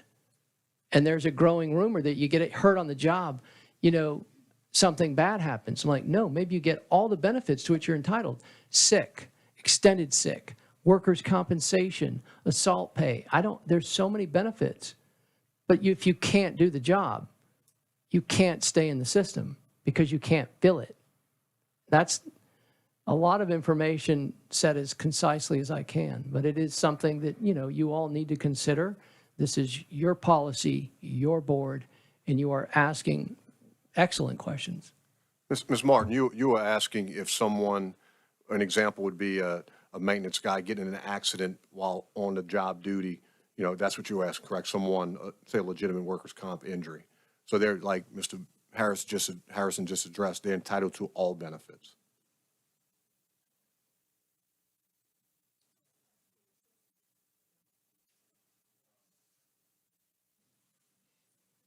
I just want to know this, ask Paul, if you don't mind. Paul, the last paragraph in a collective bargaining agreement paragraph, is there any conflict with the way it's written now, our practices now, and the way it's written here? No. You see, if you really get detailed, when you read the CBA, it deals with employee dismissals, but it contemplates discipline. So the CBA will control that. Okay. This is for the other half of the equation. When you don't, there's no discipline. We have other laws we have to deal with that are not dealt with in the CBA. They're only referenced. So the CBA references the Family with Medical Leave Act. It says nothing. It references sick leave. It says you get sick leave consistent with the revised statutes. So basically, this is consistent with what we already have. Yes, sir. And so we're just transitioning to a draft that just makes it more complicit. Yes, and the CBA still applies for everything that they're very comfortable with, just cause, et cetera. Okay, thank you.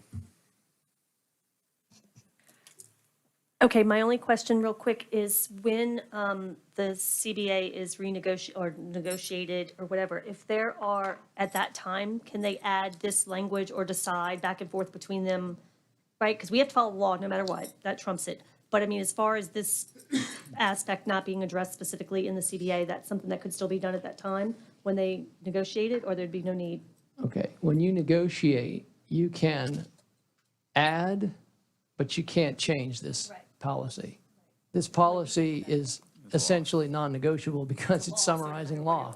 So you can reference it, you could get clarity in the CBA, you could extrapolate, you could have a new section dealing with non-discipline, right, dismissals. You could elaborate on the management section, which doesn't follow 1781.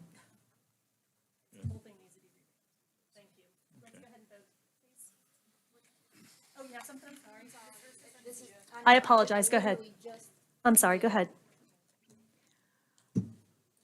Okay, and I'm going to admit, I did not do my thorough homework on here. I want to make sure on the verbiage for the employees incapable of working, is this one little tiny paragraph, is this word for word and the exact verbiage of Louisiana law? This policy is a first step to look into Louisiana law. This policy gives you some guidance as to what's going on. So you've got to ask yourself, if a employee cannot do the job, they can't do it. Okay? I mean, they cannot do the job. With, meaning for ADA purposes, they're in a wheelchair. You're going to do a ramp for them. Okay? That's with accommodation. Without accommodation means they do it on their own, despite their disabilities, but they cannot do their job. What do you want to do? That, you say, that's a shall dismiss or may dismiss. You put may dismiss. Mr. I don't know Harrison, what that I means. understand Yeah. that, but let's just say hypothetically, you have someone that may be in the cafeteria or something, and someone may say, you know, oh, they may not be able to do their job because of, say, age or something like that. And it could be something, you know, just whatever, you know, and we're basing something like that.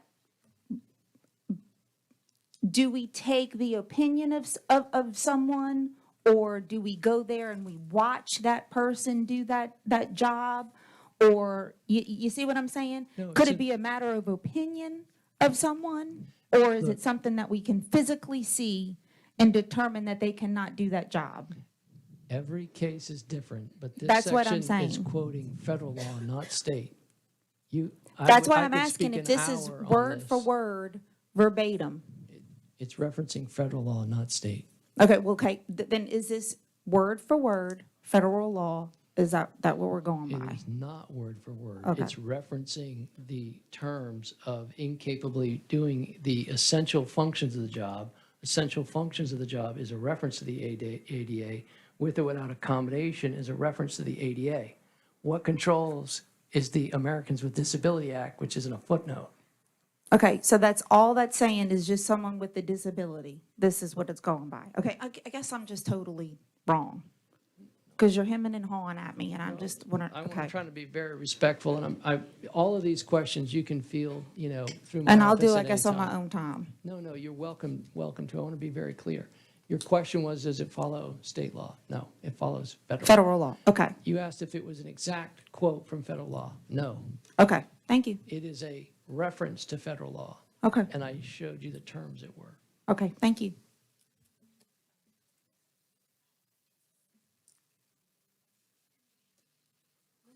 Mr. Kuzan.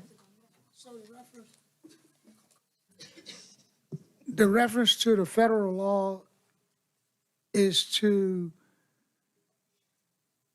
not verbatim federal law, but it's a reference for us to study it to see if it relates to the Louisiana law. clear me up on that. Well, I think, again, like, this is just a policy where you look at each case in terms of non-disciplinary dismissals. You're looking into situations that deal with when people are hurt. But you've got to get into the real details, and I could never write you a policy on that. You'd be following law at that point. If you want me to cut and paste the ADA in there, but then you're talking, you know, a federal statute. Does that All make right, sense? thank you.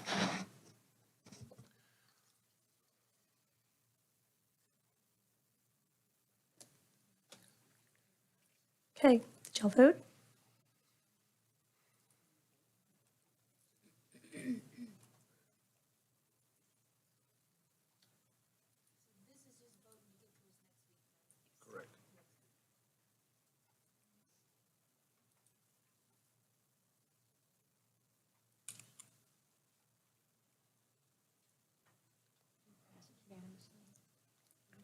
Okay, it passes unanimously. Next up, consideration of new board policy GBR IBA, family and medical leave. Thank you, Ms. Lamey, Superintendent Jabby, and Board. As Mr. Harrison just stated, FMLA is something that it's something that reflects law. This policy is a direct reflection upon law. The St. Tammany School System has always practiced FMLA. We just didn't have a policy in place. FMLA provides all employees the opportunity to take paid or unpaid leave, job-protected paid or unpaid leave, for specific family or medical reasons.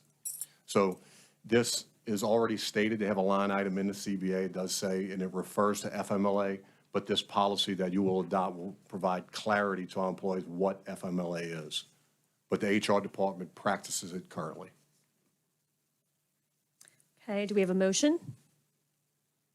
Ms. McCullum, second. Ms. Hanson. Okay, any comments by the public? Mr. Osborne?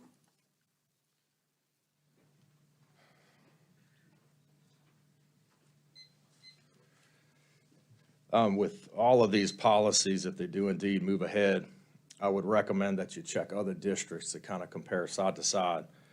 You know, this is the one that's most well-known, but I would like to sit down again with administration. All four of these policies have a provision at the end that says collective bargaining agreement. To the extent the collective bargaining agreement is consistent with the above, said contract will also apply to the leave of employees.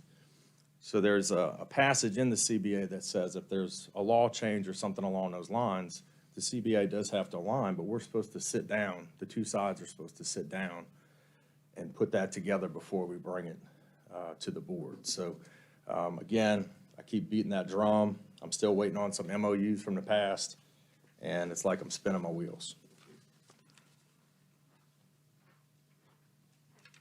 Anyone else from the public?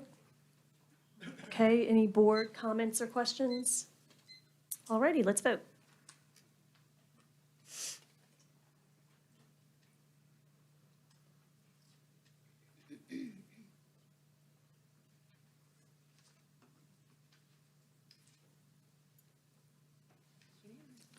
Okay, that one passes unanimously as well. Moving on to consideration of new board policy, GBR IB, sick leave. Thanks again, Ms. Lamey, Superintendent Jabby, and Board. This policy reflects the current state law and language in our CBA. One thing I'd really like to point out, all of these, if anyone's familiar with our system, all of these have been practiced for decades in our system. The thing that stands out most that is a change per law is that the term clinician. So before, say for example, we would require an employee to provide us with a doctor's note with a doctor's signature. Legislature passed that a clinician, the verbiage, I'm sorry, I'm getting tongue-tied. The verbiage clinician, which simply means they can accept it from a PA or a nurse practitioner that works under the tutelage of a doctor. So these are, in our CBA, these are sick leave policies that we have always governed, but this is a policy we'd like to get in place.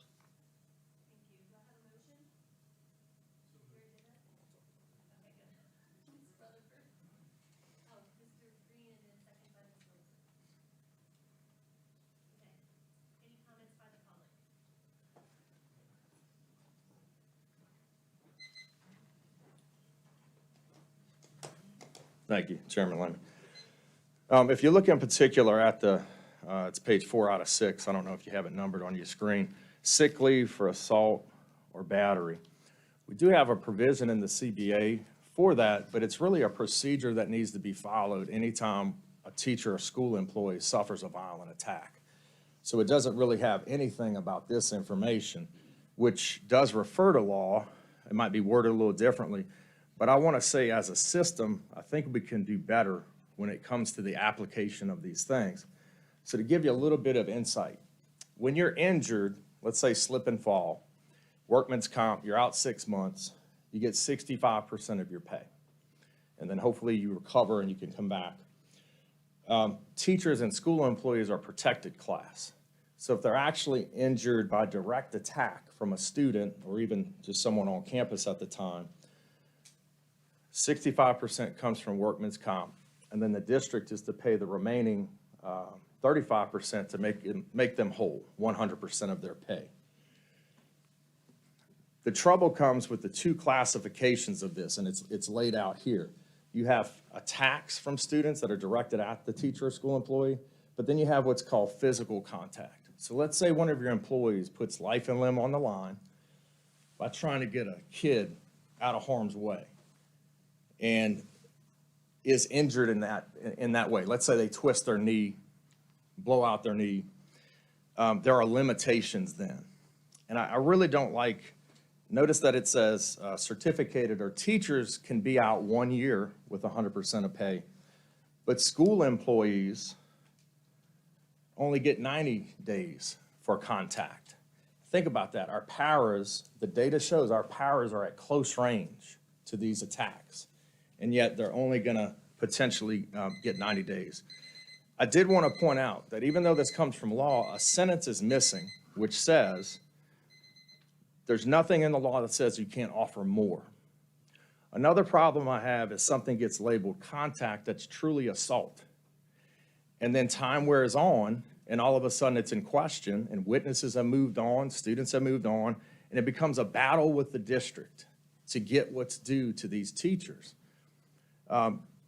Again, we really would like a committee to sit down with this so you can really lay the law out, talk about what we need.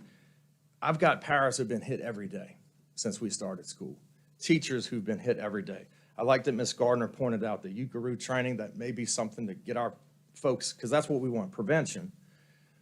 But we can do better than this policy, and we should, because the people who love these children and serve these children, who won't even press charges when they're violently attacked, deserve better than a minimum that the law will allow.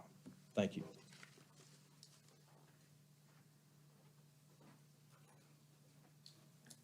Thank you, Mr. Osborne. Do we have anyone else from the public? Okay, any board members? Ms. Hanson? In terms of employees that are hurt, I think it would be of good service to us to look at the risk management to see the extent to which someone is injured from that. I don't doubt that there are, unfortunately, employees that, in dealing with some of our students, that they get injured. But the extent to which they go out on workman's comp as a result of it, you know, I'm not certain as far as what the data will show on that. So I think that would bear looking into. Ms. Rutherford? I just want to say, on page 4, it does say the school board may extend the period of sick leave beyond the allowable period at its discretion. So this gives the board the opportunity to allow a teacher, bus operator, para, or whatever, to have that extended time, correct? No? Is it at a personnel decision, which is Act 1, superintendent's purview? Is that inconsistent? It says, this is on the paper, I'm looking at it right here. Correct, but is the policy, it seems like that conflicts. I would like to see if y'all could just make it permanent. So it's a board policy. You typically reference the board. The board hires a superintendent. The board controls hiring and firing of the superintendent. In Correct. practice, Mr. Osborne's right. It does turn to an administrative role where he's trying to implement this, because again, every case is different. I'll also say that Mr. Osborne did highlight a tension in Louisiana law. So if you know your legislators, riddle this question: why do teachers get up to a year for physical contact, and other individuals who are not teachers only get 90 days? I think that's actually a bad law, but that's a personal opinion, and I'm trying to follow state law.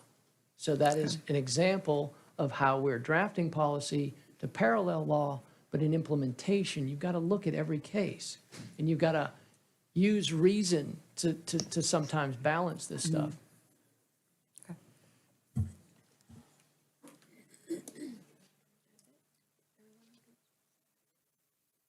Okay, let's vote, please. I would like to reiterate what Ms. Hurst has said. This brings all these policies to the board meeting next week. So if anybody does research, compares, has any questions, let's do that during this week. And also that when we put a policy in place, that policy can be changed by us if we need to do work groups or whatever. So I just want to throw that out there too. Unanimously passes. Okay, monthly transportation. No, we got one more, Ms. Lane. Consideration of a new board policy, GBRIC, maternity and adoptive leave. Please bear with me when I introduce this policy to you guys. According to an act that was passed in the 2023 legislative session, amended previously statute relative to extended sick leave and maternity leave. Extended sick leave for maternity leave was always afforded to certificated employees and is required under this act, but an amendment was filed. The amendment to the statute allows school districts to afford extended sick leave to for maternity reasons to support employees. So basically what I'm saying is that teachers have always been afforded the opportunity to go out on maternity leave and be paid maternity leave. Support employees had to use their their accumulated sick leave, and then while that was exhausted, they had to go and leave without pay. So I'm coming before you to ask you to make it equitable, and that's what this policy states. In addition, all employees can, under extreme circumstances, both support and certificated employees can request an additional 30 days of extended sick leave. So, under extreme circumstances. Technically, I really haven't seen that happen yet, but teachers have always been able to do this. So I just want to provide an example for you, please. All employees get 90 days of extended sick leave in a 6-year period. So I'm just giving an example. Say a support employee, a para, goes out, has a child, she has 10 days. She uses her 10 days of accumulated sick leave at full pay. Then she will be able to tap into her extended sick leave for the next 20 days of maternity leave at 65% pay. In the past, that was not afforded. And this is, our opinion as an administration, it was inequitable. Also, in this policy, it does address the doctor to clinician verbiage also. So we wanted to put this policy before you to encompass our support employees in maternity leave. And maternity and adoptive, yes, it is. Adoptive and maternity and adoptive kind of run hand in hand. It's the same thing.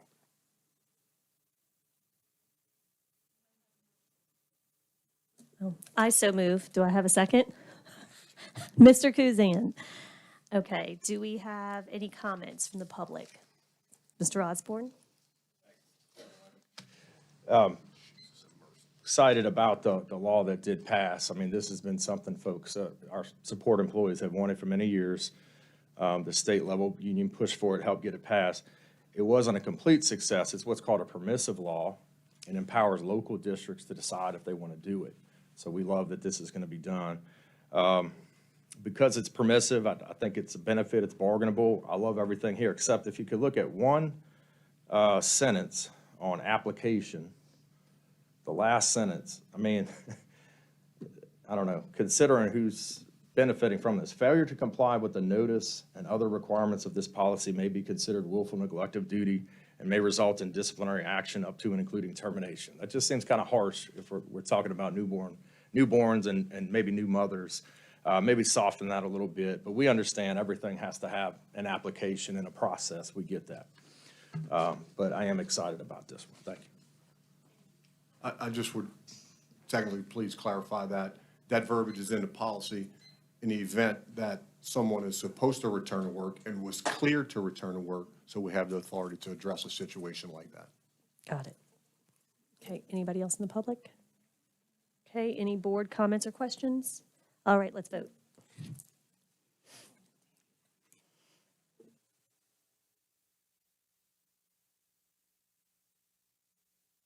Okay, it passes unanimously. Monthly transportation report.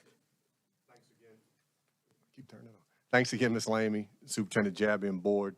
Your transportation report is before you. Mr. Burmaster is here with some members of his staff, Mr. Brian Patrick, Assistant Director, and Mr. Breck Davis, Investigator. They're here to answer any questions. I would like to just say thank you again, just for everything that you're doing. And I know I had to reach out to you personally about something, and I was just so excited that you were able to help. So just thank you so much from the bottom of my heart. Ms. Moore? Yes, the same.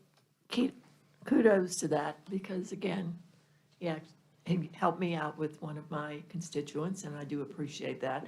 I just have another question about the alarm on your phone that's telling you when the kids are being picked up.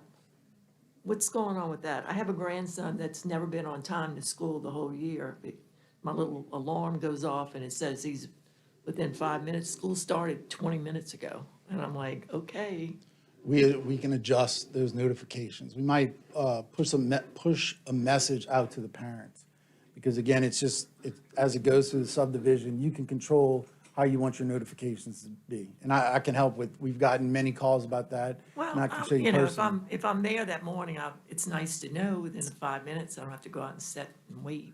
Right, but the whole distance thing, like you're saying, it happens for so if a school in the same subdivision picks up for 4 schools, it doesn't recognize, it does want to swipe, but not that it's near the home. It's just, it could be for a high school, junior high, it's always going to say that 0.5 miles, if that's what it's set to. It does, and it says the time on it, like 30 minutes ago. And I'm like, so if it was 30 minutes ago and it's 9 o'clock now, that was at 8:30. So he was late to school. So I'm just asking how that's coming along. Oh, no, we continue to update times. We're making ground. We'd love to be making faster ground, but it's getting there to be right. And, we had a really informative meeting today. And, with the IT's partnership, and we're all over, there's some things we're looking at specifically to really make sure it's right across the district. And we've had a lot of good and a lot of parent input we needed in adjusting certain things we need to adjust. Well, thanks again for all you do. Yes, ma'am. Thank you so much. Okay, moving on. Let's vote. Oh, no vote. Okay, let's keep going. Monthly risk management report. Your monthly risk management report is before you. Mr. Brian Davis is here to answer any questions. Do we have any questions? Comments from the public? Nope, good, all right. Okay, next up, 3-minute public comments. Mr. Alfonso has it. First up, we have Ms. Lauren Jewett.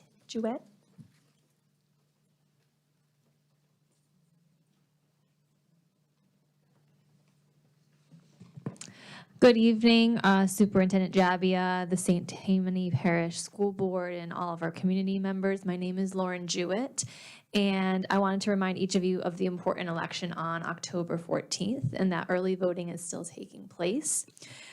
This election includes a contest for the District 1 seat of our Board of Elementary and Secondary Education, which includes all of St. Tammany Parish. I am one of the 2 candidates running for this position. And I wanted to speak to you all tonight to share why I am uniquely qualified to serve on BESC and how we can work together to best meet the needs of our students, families, and school staff. I am the only candidate running for our BESC district who is an educator with committed classroom experience. I am in my 15th year as a special education teacher. I hold my national board certification in exceptional needs and my state mentor teacher certification. I also have a master's degree in English literature. I attended public school K through 12, and I have worked in both traditional public schools and charter schools in Louisiana. I believe that my time spent as a special education teacher is what we need at this current time and moment on our BESI board. I have spent my entire career working with children with disabilities and supporting their families. I know firsthand that parents are partners in our children's education. I grew up my entire life with an aunt who had Down syndrome, and I saw the way in which my family had to advocate on her behalf. I spend a lot of time collaborating with not only our school staff members, but also parents and caregivers for the best outcomes for our students. So in short, I'm closely familiar with the family side and the school side in the education of kids. Right now, we are dealing with a serious issue as it relates to education of all of our children, but most notably our children with disabilities. Just in the last 2 weeks, a Louisiana legislative audit was issued for our state, indicating that our state Department of Education did not address 40% of parent complaints through the state's dispute resolution process. These complaints involved lack of servicing for our students, lack of implementation of IEPs and behavior plans, and issues with discipline procedures. As a candidate, I am advocating for public accountability and transparency in our schools as it relates to both money and legal policies. Our community deserves someone on BESI who understands special education law and policies and the implications of not adhering to them. We need somebody who understands how important it is to have good stewardship and oversight of our tax dollars in the form of public schools with boards who are accountable to taxpayers. And we need someone who understands how having a strong public education system not only helps our economy, but our overall quality of life. Recently in Jefferson Parish, where I live, we have seen more students leaving their traditional public schools for charter schools, and it takes up a huge amount of the budget, and it has created a lot of issues with teaching shortages and transportation issues. So again, my name is Lauren Jewett, and I humbly ask for your support in running for this position for the BESI district. Thank you. Thank you, Ms. Jewett. We really appreciate you taking the time to come out and sitting through our snazzy meeting. Okay. Next up, Ms. Casey Allen.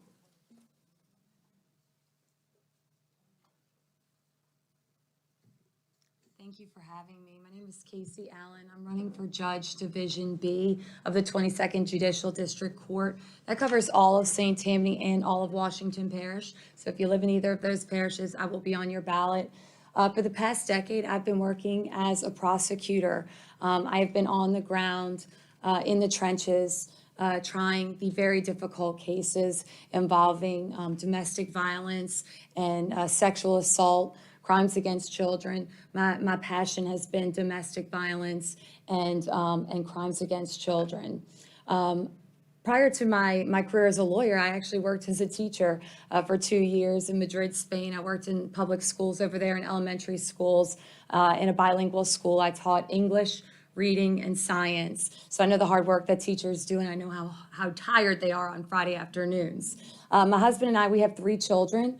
They are going through the public school system. My daughter is in 1st grade at Pontchartrain Elementary, and my 2 twin boys will be going there next year, and I'll have all 3 kids in one school and tuition free.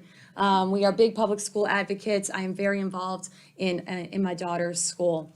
Quality of life. That is why I am doing this. I am the only candidate in my race who has worked as a prosecutor, who has worked with survivors of crime. My opponent is a very nice person, but she has been working as a criminal defense lawyer. There is nothing wrong with that career, but the community is hungry for the experience that I bring. People want to feel protected. With me, you know what you are going to get. That is why I am endorsed by the District Attorney Warren Montgomery, by U.S. Senator John Kennedy, by the Chiefs of Police of Covington, Madisonville, and Mandeville, as well as the Alliance for Good Government, the Republican Party of St. Tammany Parish, as well as the St. Tammany Chamber, as well as the Crime Fighters of Louisiana. This is an important election, and we need judges on the bench who are going to be firm but fair. There is a place for mercy in this as well, not just putting bad guys in jail, which I've been doing. I'm a Christian and a mother. I have given second chances and sometimes even third chances as a prosecutor, and I know where to draw that line. You can trust me. I am asking for your vote. I'm asking for your family's vote, your friends' vote, your neighbors' vote. Thank you so much for your time. If I can, I would love to leave some of my cards here. You can read about some of the cases that I've tried and the work that I've been doing. CaseyForJudge.com. My name's Casey Allen. Thank you. Thank you so much for being here, Ms. Allen. We appreciate it. Thank you. I don't even know how to say your last name, Tara. Zeller. Zeller. Oh, I was going to say Ferris. Tara Zeller, please come up. Hi, thank you for having me tonight. My name is Tara Ferris Zeller. I am a candidate in Division B also. Many of you may know my mom, Darnell Ferris. She's here with me tonight. She asked me not to bring her up, but I am very proud of the fact that she is a former third grade teacher and assistant principal at Bonnie Cole Elementary. She retired after 46 years. She is also a former St. Tammany Parish Teacher of the Year, so I'm very proud of her. I am a product of St. Tammany Parish Public Schools myself. I went to Bonnie Cole Elementary, Slidell Junior High, and graduated from Slidell High School, then went on to LSU and LSU Law School. I have been practicing law in St. Tammany Parish for my entire career, 30 years. This is a civil and criminal seat. I'm the only candidate with both civil and criminal experience. I was a managing partner at a civil litigation firm for 6 years. I then went to work as a staff attorney for 2 of our judges for 11 years, helping them run the docket and handle every civil and criminal case that came before them. I was also appointed by all 12 of our judges to serve as the court commissioner. So in that role, I actually have experience on the bench, making decisions in domestic abuse cases, issuing protective orders, presiding over non-support cases, and going to the jail 4 days a week to set bonds in criminal cases. For the last 8 years, I've been practicing criminal defense. So I've seen our court system from every angle, from inside the courtroom every day, handling felonies and misdemeanors, inside the judge's office, and on the bench myself, making decisions as the commissioner. My entire career has prepared me for this experience and for this position, and I am asking for your support and your vote. I have lived my entire life in St. Tammany Parish, as has my entire family. I'm committed to keeping our parish safe, and I'm ready to serve on October 14th. Thank you. Thank you so much for being here, Tara. And next up, we have Mr. Broom. You have a hard act to follow. Ladies, all the Yes, I certainly do. They're both great candidates. My name is Robert Broom from Slidell, and I just briefly want to tell the public that the St. Tammany Parish School Board Audit Committee will be meeting next Monday, October 9th at 5 p.m. Here in the atrium at the central office. It's a open meeting, a public meeting, and the public is invited and school board members are invited. We have a pretty long agenda, but we're going to try to move briskly through it, and I'm sure we'll learn a lot. So everyone is invited. Thank you. Thank you for that and also for serving. We appreciate you. Mr. Leday?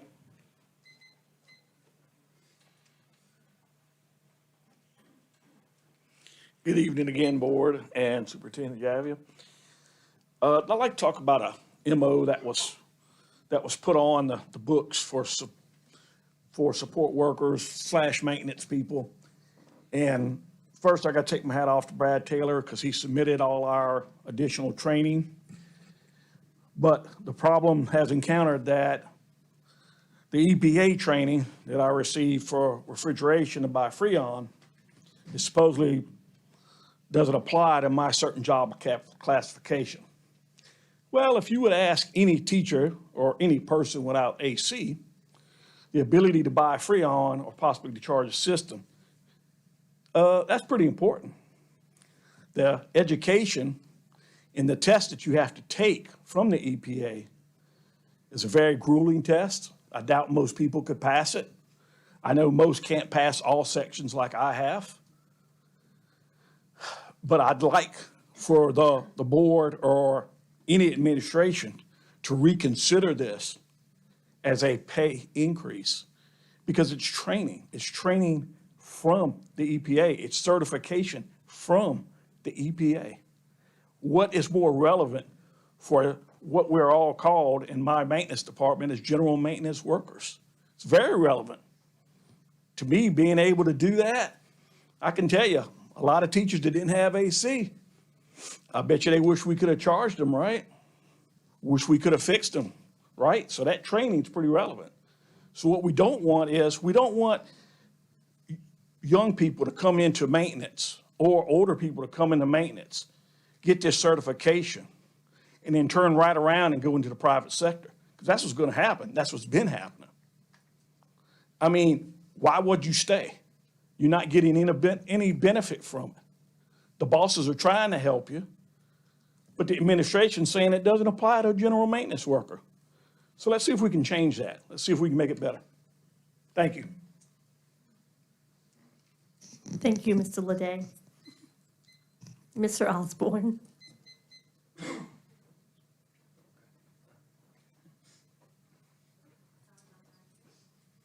I was already looking forward to that second speech and headed home. Thank you again, Chairman Lamey, board members. Just a few updates. We had mentioned our Shop St. Tammany campaign. We did an event at the Harbor Center. We were able to network with a lot of folks and talk to them about the STAR discount program. Been working with Meredith Mendez to try to get that rolling again. We used to have a really good app, but we changed platforms. So the app used to tell you what city the discounts were in, what category, like entertainment, restaurant, auto. You could just click on it and see what the discount was, like 10% at Ace Hardware on Robert Road, for instance. We ported over to a new website, so now all these businesses are just alphabetical and it's not a hyperlink. So we try to do it ourselves. It's just very labor intensive. So if anybody can think of any way, maybe the PTAs, what basically has to happen, Meredith has all the contact info, but we have to call and see if they're even doing it anymore, what the benefit is, and then we have to figure out a way to get that information out there. Again, our goal is to encourage our employees to spend as much of that stipend money in St. Tammany Parish as possible. And we think that STAR card is a great benefit, but COVID kind of knocked it offline. Again, I was passionate tonight because those topics have consumed so much of our time the last 2 years. We just want to get it right for employees. A lot was said tonight. I talked about the Reagan administration. One of my favorite quotes is trust but verify. So I just ask that you go over what was spoken about tonight and demand answers. And thank you, Ms. Hurstis, for being diligent and trying to get a straight answer. I don't know that you actually did. I would like to announce our latest field representative, Ms. Lee Barrios. We are a small staff, so we have to focus on skill sets. So her ability to research and investigate will be a resource and benefit for our members, but also this entire district. This is a person that's run for Bessie. She knows the state laws, the federal laws. She's a true resource, and we think that's going to help us because otherwise we're left to Google and try to figure things out. So we can't Google everything. So we're very happy to have Ms. Barrios aboard. Mr. Broom mentioned the audit committee. I wanted to thank Terry Prevost again. If you go ahead and preview that, there's a document that shows the expenditures line by line for the parish construction fund for this month. Again, with transparency, it kind of demystifies things, answers a lot of questions, and I know that's a lot of work, so thank you again, Ms. Prevost, for that. All right, thank you all. And we will take a 5-minute break before our next meeting. Thank you.